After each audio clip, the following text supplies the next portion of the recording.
Dr. Howery had a German accent as thick as bratwurst. Swiss by birth, he was blessed with a Matterhorn-sized laugh and a mind like a Rolex.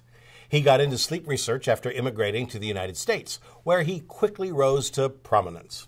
For years, he headed the Mayo Sleep Disorders Center in Rochester, Minnesota. He encouraged insomniacs never to try to sleep, declaring it just makes them more aroused.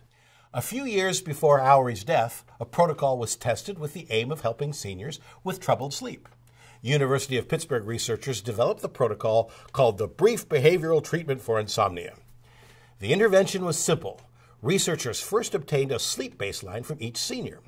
Behavioral and physiological measures included actigraphy, involving a wearable sensor that measures motor activity, and polysomnography, involving recording brain waves, cardiovascular activities, and more. Then the seniors took a mini-class explaining how sleep works, including opponent process theory.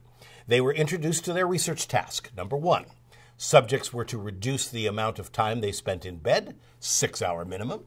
Number 2, subjects were to observe a strict adherence to a daily schedule, arising from bed at the same time, even if their sleep was of low quality. Number 3, subjects were not to go to bed until sleepy, regardless of the time.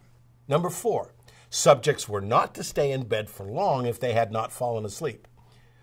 Teaching these ideas took about an hour, with a 30-minute refresher course 2 weeks later, and the instructors called the seniors a couple of times to check in on compliance. At the 4th week, subjects came back into the lab to retake these tests. The idea was to get their sleep schedule to run like a watch, breaking the hold insomnia had on these elderly folks. Seems like a small effort, but don't let that fool you. 55% of the group who underwent the treatment showed no insomnia by the time they were finished. That's complete remission, folks, from a formerly very sleep-troubled population. And 6 months later, many continued to see the positive results. 64% maintained a dramatic improvement in their sleep experiences, and 40% were still in remission from insomnia. What's interesting about these data is what's missing. There was no psychiatric counseling. There was no sleep-inducing medications.